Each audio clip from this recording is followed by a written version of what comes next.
What's up, dudes? I just woke up. I'm getting ready. I didn't just wake up. Somebody might have just woke up. Spirit wants to make one thing really clear because we have a lot of confused people. So I'm just gonna do I am channeling. Anything I say is part of your message. I'm waiting for my computer to get up. I'm gonna do my hair. And we're gonna put forth this message. What's the message? There's a whole bunch of people who are totally fucking confused on who they are. Well, how do they get so confused? Well, let's talk about it. It's very black and white, very simple. What side of the blueberry are you on?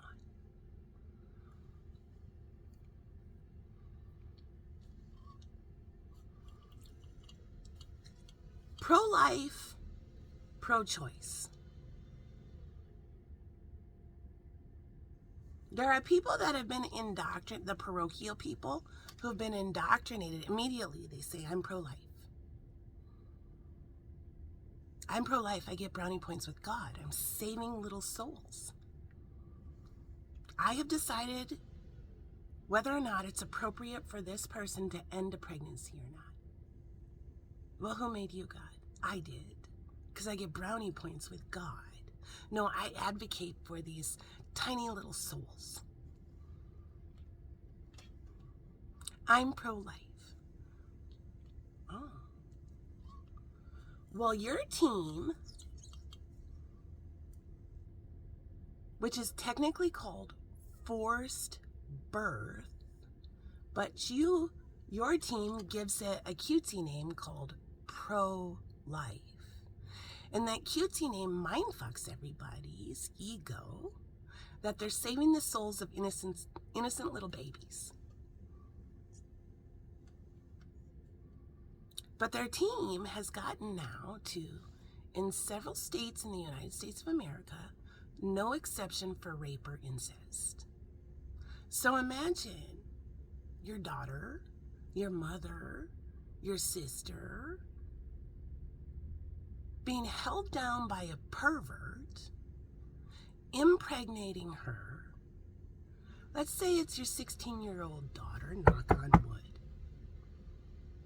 She has hopes and dreams, held down by a pervert and impregnated. Yet you and your team say that 16-year-old young woman, still a girl, well, her hopes and dreams don't matter.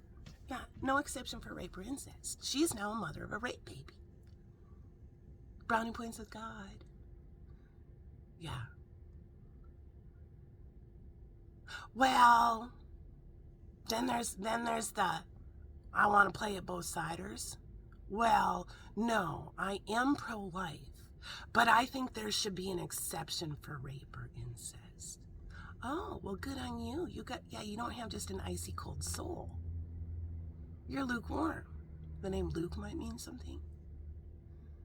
Yeah, you don't get to have it both ways, right? There's either a little soul in there or there isn't.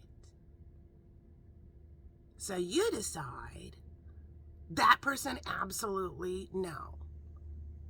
Should have kept your legs closed, slutty behavior. Yeah, you don't get to have an abortion because I've decided. Well, I believe there should be an exception for you. Yeah, but there's a little soul in each of those, right? Let's think of on your own thought process for the forced birthers. You don't get to have it both ways. You're either forced birth or not forced birth. Because we have a lot of confused people. So if you've ever said, I am pro-life, but I do believe there should be an exception for rape or incest, you are not pro-life. Listen up. You are pro-choice. You are a pro-choice person who wouldn't get an abortion. If you think there should be an exception, you are pro-choice. By the definition of pro-choice. But a lot of people get caught up, a lot of parochial people, a lot of people who think they're big fish.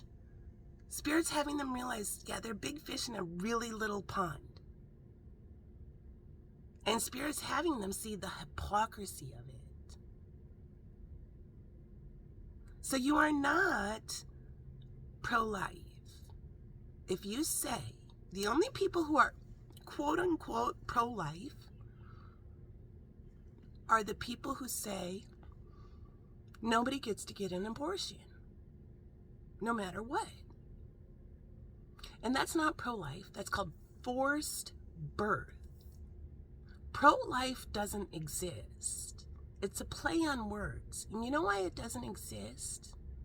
Because those same people who say they're pro-life just voted against Head Start, SNAP. No, so we're going to force this rape victim to have a baby, and then we're going to take away their ability to feed them, provide for them.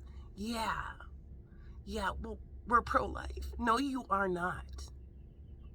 No, you're sadistic forced birthers who think you're getting brownie points with God. Yeah, but God didn't say that. You are not getting brownie points with God pretending like you get to decide whose fate is what. Yeah, direct from Jesus, Heavenly Christ himself, it's none of your fucking business. So for the record, all these forced birthers who say, I am pro-life because it makes me feel good, it makes my ego feel good, that my wife, she wasn't a hoe bag, she kept her legs closed. Yeah, a lot of these dudes' wives have been popping out puppies since they were in their 20s. And behind closed doors, they have a horrible relationship.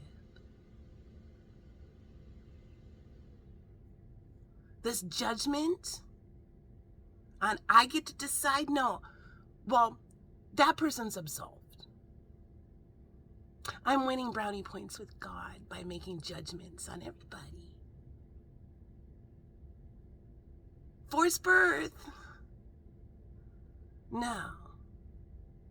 So the only people who are pro-life are people, technically, because we have a lot of confused people who have no idea what the fuck they are, and they're saying they're pro-life. Yeah, you ain't pro-life if you think there should be an exception for rape or incest.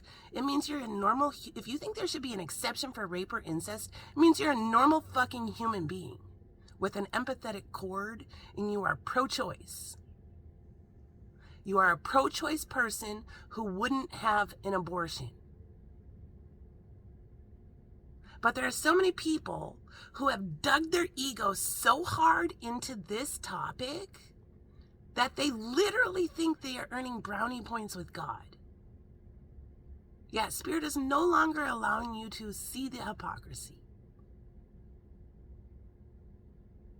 So a bunch of forced birthers, otherwise known as pro-life, are having the death of their bloated bobblehead of moral righteousness ego, and they're learning that they are not, in fact, pro-life. No, their heart cord works towards other people. They are not a narcissist. They don't just get to decide. No, you get to, but you don't. I earn brownie points with God. Yeah. No, we're going to go to this gala. Yeah, because I love getting dressed up. Don't I look hot in my picture? Yeah, no, your ego. Yeah, your ego loves earning brownie points with God, doesn't it? But no, death of the ego. What side of the blueberry are you on?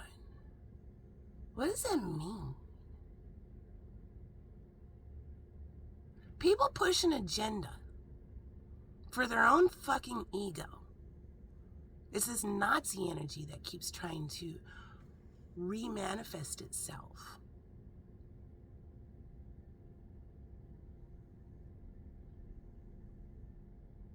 narcissists. No, I'm holier than you are. You have to live by my moral and religious beliefs.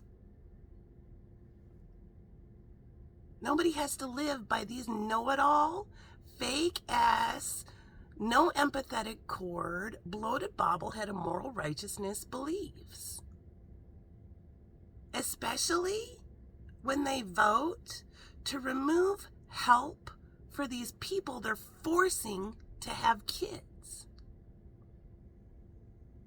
Every one of you who voted for someone who takes away Head Start, SNAP, WIC, any kind of welfare after forcing them to have kids, yeah, you're going to have to answer to God for that.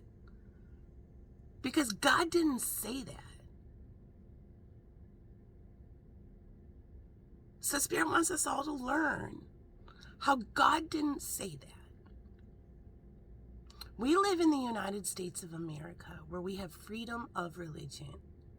Freedom of religion is a two-way street. It means you can be whatever religion you want to be here in the United States and not get in trouble by the government. It also goes another way. That's one way of the two-way street of what freedom of religion means. Freedom of religion also means, for example, my neighbor can be whatever forced birther he wants to be. He can do his own rules of his religion. But I have freedom of religion, where the of means from. Freedom from religion. Freedom of religion. I don't need to live my life by my neighbor's religious rules. I have freedom of religion. And now all these religious rules in the name of Jesus Christ are being brought into politics in a country where we have freedom from this bullshit.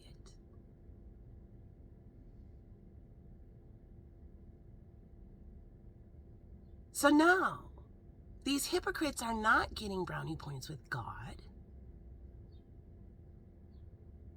They're getting the death of their bloated bobblehead of moral righteousness ego. Because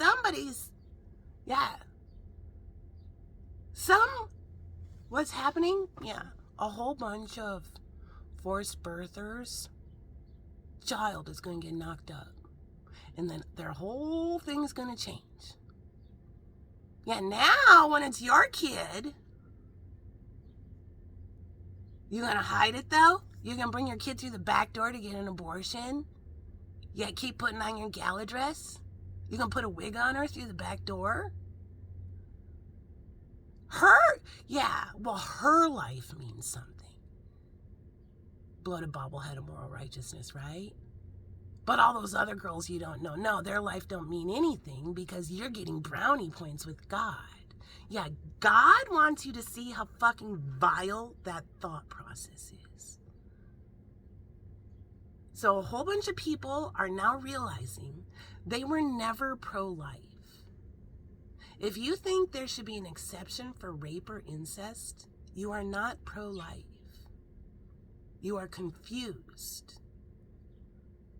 Pro-life is a cutesy name to sucking ego dick of all these people. We're pro-life. No, you're forced birth. You're forced birth. And if that makes you feel gross inside, yeah, then you should come to the aha epiphany that you are not forced birth. You are pro-choice. Critically think it. If you say, no, there should be an exception, yeah, you're pro-choice. It's black or white. If you say there should be an exception for rape or incest, you are not forced birth. You are not pro-life. You are a pro-choice person who wouldn't get an abortion yourself. And all these parochial people who think they're big fish with their bloated bobbleheads of moral righteousness, in a really small pond, Spirit's making them realize what team they're actually on. So a whole bunch of people are at the crossroads right at this very moment. What do you like better? Your gala dresses for the pro-life galas? Your ego grabs? You're mind-fucking yourself that you're getting brownie points with God? Or do you like an empathetic chord? Do you like the truth? Do you like the idea that, because everybody's going to get this idea, all of a sudden it's going to pop in your head and it's going to make a lot of sense. It was never in any of your fucking business what another person does with their vessel, their body, that they're a sovereign being over, and your know-it-all, bloated bobblehead of moral righteousness doesn't mean anything. So we have a lot of people who are now understanding they are in fact pro-choice, but they wouldn't have an abortion. Wonderful, you've made it into Healdville. You're out of Grossville, where you suck your bloated bobblehead of moral righteousness ego dick. Wonderful. God is proud of you.